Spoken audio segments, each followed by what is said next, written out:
নমস্কার বন্ধুরা, কেমন আছো সবাই? সকাল সকাল চলে আসলাম আমার কাজকর্ম নিয়ে। তো কলে জল পড়ছে না দেখে অনেকক্ষণ অপেক্ষা করার পরই দেখি জল এসছে, তাই দুটো ড্রাম ভর্তি করে নিলাম একসাথে। কলসিটা আজ আর কলসিটা আনলাম না কারণ জল পড়ছিল না সেইভাবে, ওই জন্য। আর এদিকে আমি রান্নাঘরে গিয়ে দেখি মা একটা উনুনেই ভাত বসিয়ে দেওয়ার চেষ্টা করছে, কারণ আমি দেরি করছি দেখে। কিন্তু আমি তো দু পাখাই দেবো সেটা মা বুঝতে পারিনি। পরে মা আবার উনুন ধরিয়ে দিল। খাবে না তো? খাওয়া তো কী হয়, মুরগির গাল ঝুলকাবে? হ্যাঁ, এই কি বল। আর এই হাত চুলকি গেল, আমার হাত চুল করছে। তুমি বাবার বলেছো যে দেশি হল ভাল লাগে, হেভি লাগে, ওই জন্য বাবা দেশি হল এনেছে তোমার জন্য। একটু দিয়ে গরম হয়ে দেওয়া উচিত। আর কত গরম জল করবো? জল মুসুল হয়ে দেওয়া উচিত, এক ধোয়া দিয়ে দেয় তো একদম শব্দ না। এবার সিদ্ধতে দিতে হবে, ঢেলে দিয়েছি। আরেকবার ধুয়ে নিতে পারতে, দুধ হওয়া। হ্যাঁ, দুধ হওয়া ধুয়ে নিতে পারতে। ধুলেতে নিচে, আর এতে কি নোংরা, তাই একদম ফেলে দিয়েছি সব। না, গাল চুলকানোটা বেশি বেরিয়ে যেত, তাই গাল চুলকানো বেশি বেরিয়ে যাবে। হ্যাঁ,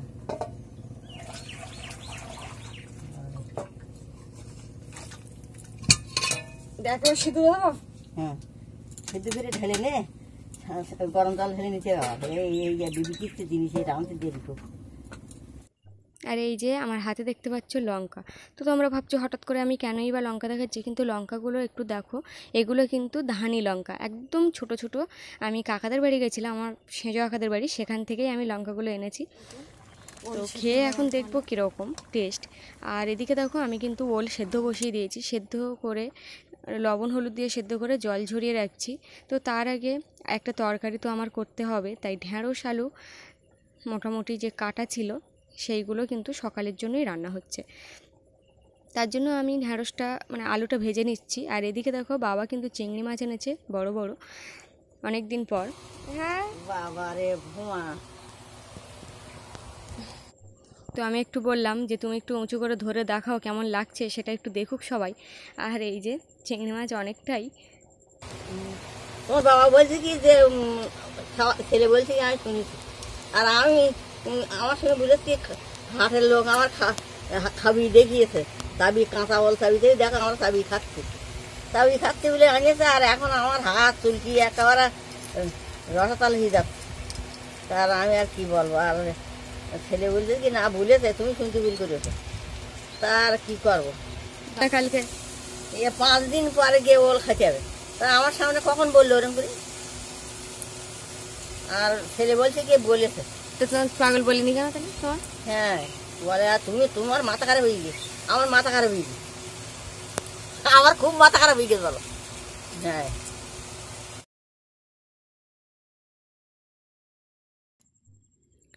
তো আলুটা ভেজেই নিয়েছিলাম, তো সেটা হালকা করে ভেজে রাখা ভেন্ডিতে দিয়ে দিলাম। সমস্ত কিছু দিয়ে জল ঢেলে তরকারিটা নামিয়ে নিয়ে আরেকটা তরকারি এখানে বসিয়ে দিলাম। কাল যে মাছগুলো ধরেছিলাম সেইগুলো দিয়েই আজকে ওলটা রান্না হবে। আর সর্ষে দেওয়ার কারণটা পরেই তোমাদের বলছি। আর এই যে এখন কিন্তু এটাতে আমশি দেওয়া হয়েছে, তো ওলটা গাল ধরবে সেই ভয়ে কিন্তু আমশিটা দেওয়া হয়েছে। আর এখন সকালবেলা খাওয়া দাওয়ার পরে আমি বাসনপত্রগুলো নিয়ে যাব ঘাটে, কিন্তু আমি বুঝতে পারছি না কিভাবে কোন হাত দিয়ে নিয়ে যাব। তো কিছুটা পরিমাণে ভাত আছে বলে বাসনপত্র একটু বেশিই ভার, কারণ কালকে ভুলবশত একটু ভাত নষ্টই হয়ে গেছে। তো দেখো এতগুলো ভাত এখন মাছকেই দিতে হচ্ছে। আর এই ভাত যে নষ্ট হচ্ছে সত্যি খুব খারাপ লাগছে, কারণ অনেকেই খেতে পায় না, আর আমরা কিভাবে নষ্ট করছি ভাতগুলো, সত্যি খুব খারাপই লাগছে।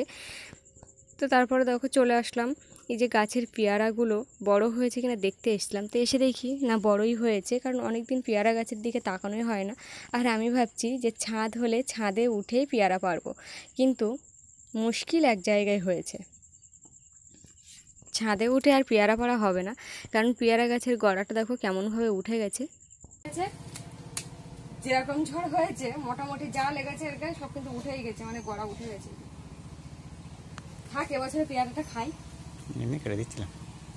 তো গড়া শুদ্ধ উঠে গেছে ভালো, তো গড়া শুদ্ধ না করছে দড়ি দিয়ে একটা ধাস করে ফেলতে এই মাথাগুলো এখন তো কেটে যারা নতুন গাছ লাগাতে হয়, হ্যাঁ নতুন গাছ লাগাতে হয়। এখন পাড়ার মতো হয়নি, যে বড় হতে হতে শেষ। এই ঘাসগুলো এখানে ঝাঁপ করেছে না মনে হয়।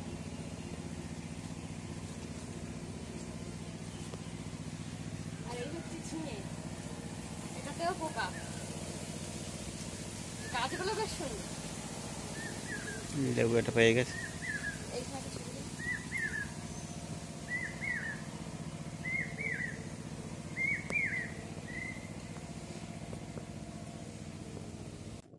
তো বাগানে উকি ঝুঁকি দিতে দিতে চলে আসলাম লেবু গাছের দিকে, আর লেবু কয়েকটা পেকে গেছে সেটাই তুলতে। আর আগের দিন লেবু তুলতে এসেছিলাম, মানে এখান থেকে প্রায় 2 সপ্তাহ আগে।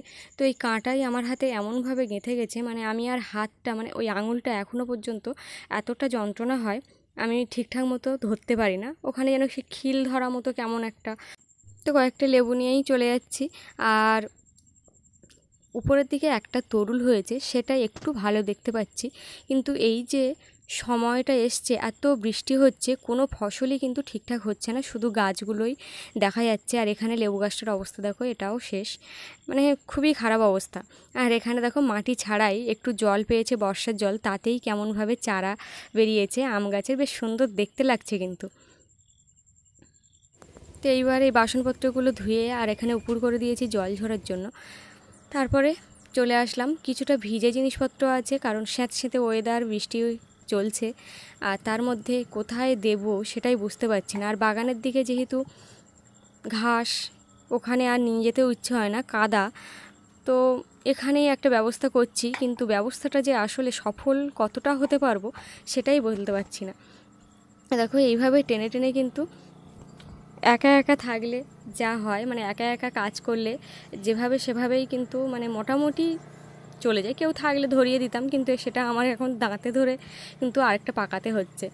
হ্যাঁ, এটা ভালো করে গিট দিয়ে ভালো করে টেনে এই পাশটায় রটের গায়ে দেখো এইভাবে সমান করে মানে দিয়ে দিচ্ছি।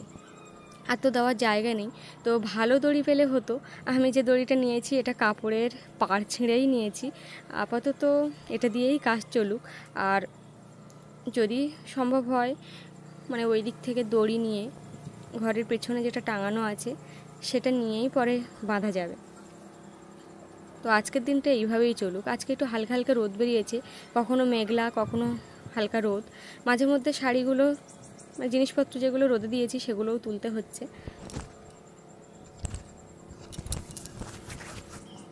দাদাভাই আমাকে যে কথাগুলো বলেছে সবই কিন্তু একদম ঠিক, কারণ কোনো কিছু তৈরি করতে গেলে বা কোনো কিছু একটা ভালোভাবে তৈরি করলে সেটা সবাই নেবে।